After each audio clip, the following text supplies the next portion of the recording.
Yang mukul pakai paving block palu siapa? Saya Pak. Yang nusuk pisau siapa? Ya. Di pukul dulu kan ditusuk. Pukul dulu. Kenapa pilih bagian mulut yang ditusuk? Spontan. Halo guys, balik lagi dalam channel gua. Guys, hari ini gua akan menceritakan kasus tentang pembunuhan yang baru saja terjadi di daerah Gresik, Jawa Timur. Kejadian ini menyita banyak perhatian warga sekitaran lantaran korban pembunuhan itu dibunuh secara sadis dengan meninggalkan pisau yang masih tertancap di dalam mulut korbannya. Dan seperti apa kronologi ceritanya? Yuk kita simak videonya.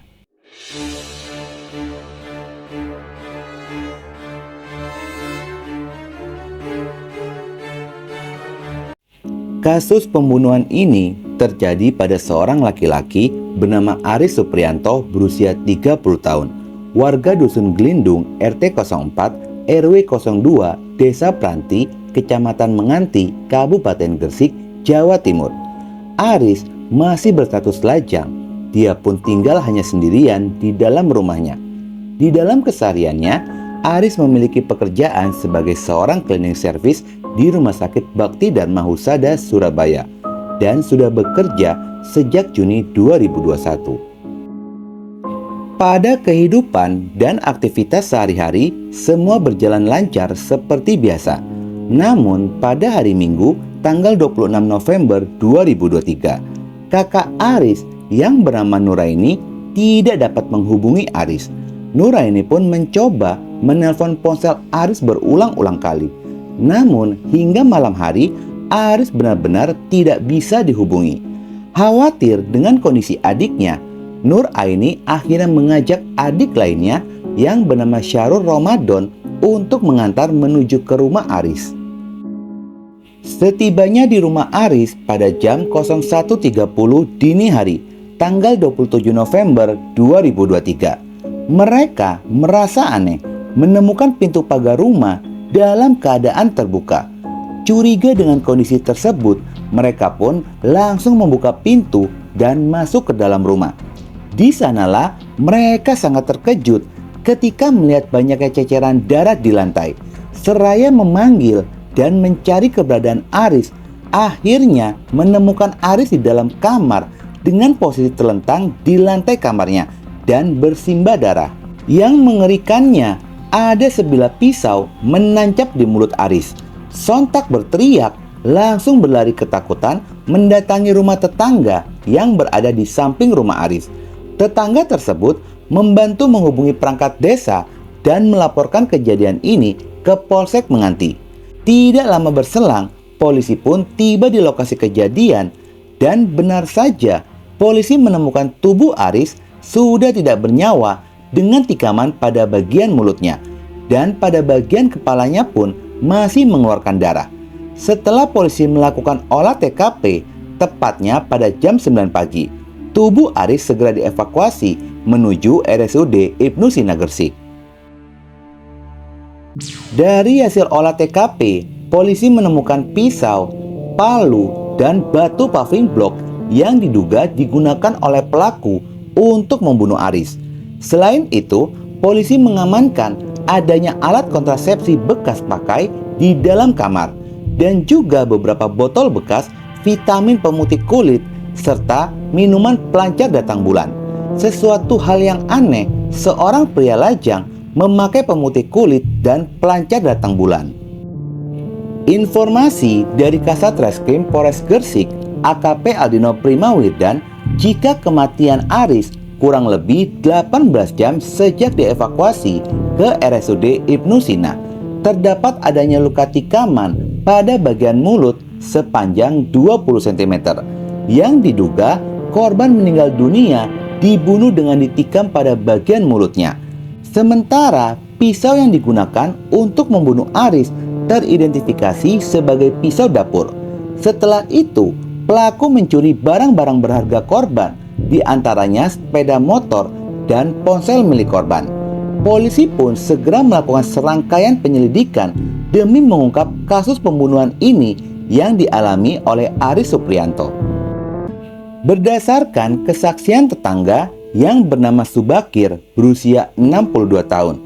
Jika terakhir kalinya dirinya melihat Aris pada hari Minggu sebelum kejadian. Pada saat itu, ada teman laki-laki Aris di dalam rumahnya dan Subakir tidak berpikir aneh-aneh karena biasanya Aris memang sering membawa teman laki-lakinya ke dalam rumah hingga malam hari. Subakir melihat dua orang pria masuk menggunakan helm, namun tidak bisa melihat dengan jelas wajah orang tersebut. Lokasi rumah Aris pun terbilang cukup sepi, hanya memiliki 3 tetangga di samping rumahnya.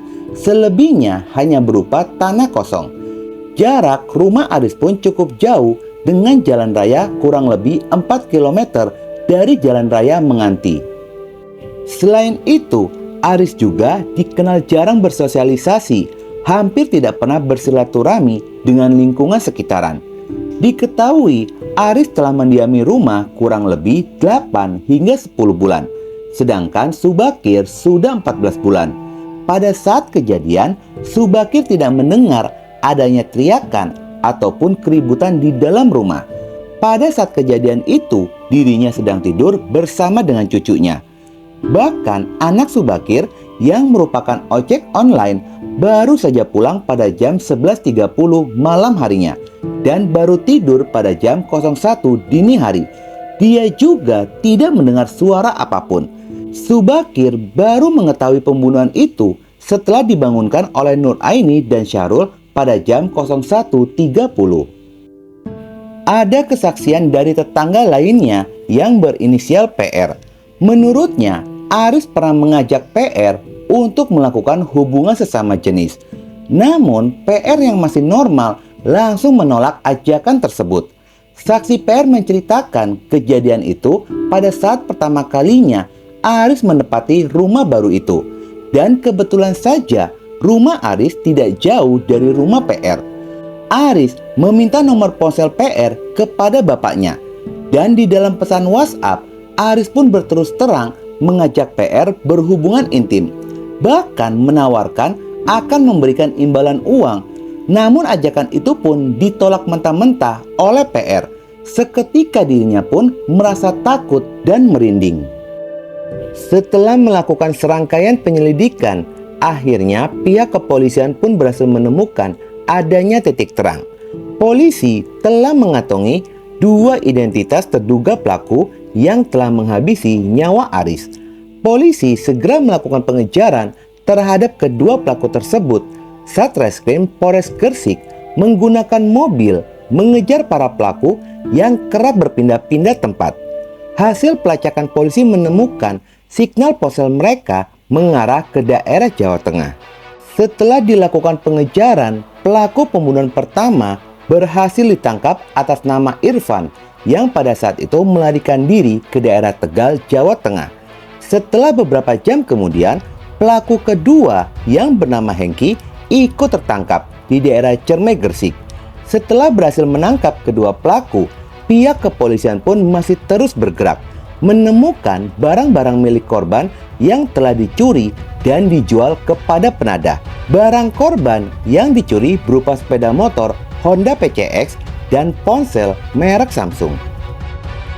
Di dalam interogasi polisi, pada awalnya pelaku Hengki mengaku mendapat tawaran pekerjaan dari pelaku Irfan melalui media sosial. Dari perkenalan dan komunikasi itu, mereka sepakat untuk bertemu. Pada saat pertemuan itu, keduanya mengaku sempat mencari kerja, namun tidak berbuah hasil. Justru merencanakan aksi kejahatannya. Keduanya bersepakat melakukan perampasan motor alias begal. Setelah 1 bulan lamanya, mereka menyusun rencana. Niat begal itu tidak terlaksana lantaran ada tawaran pekerjaan dari Aris. Perkenalan antara korban dan pelaku bermula dari berkenalan dan berkomunikasi melalui Facebook.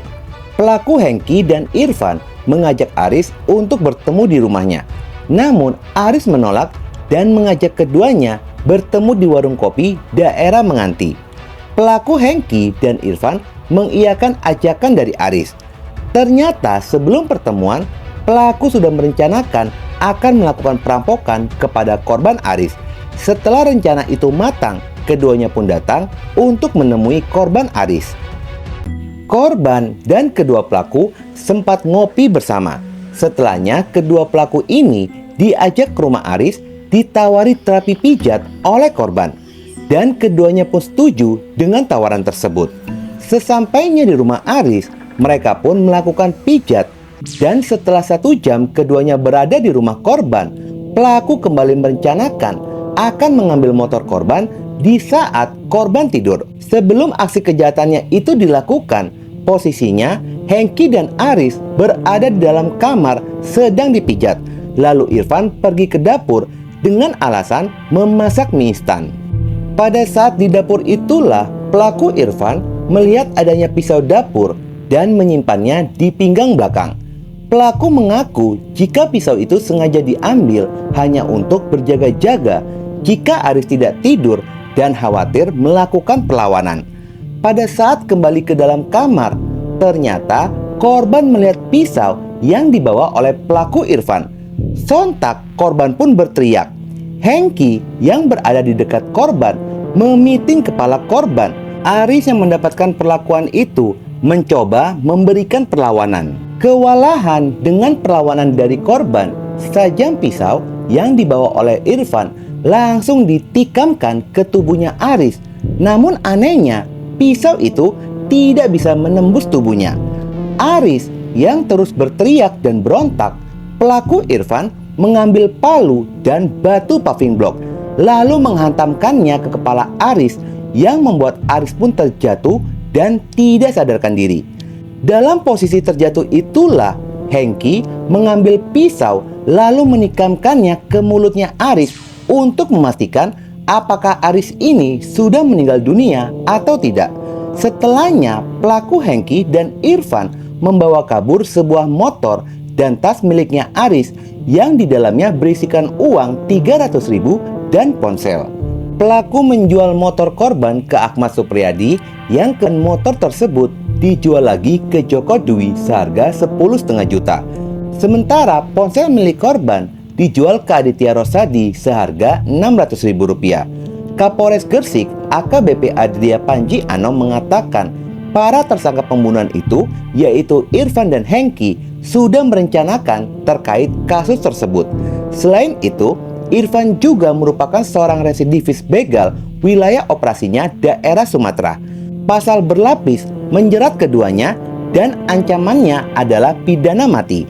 Ketiga tersangka lainnya yang merupakan seorang penada barang curian dijerat pasal 480 KUHP, diancam pidana penjara paling lama 4 tahun atau pidana paling banyak 9 tahun. Oke guys, sekian dulu video gua hari ini dan jangan lupa ikuti terus video gua. Oke?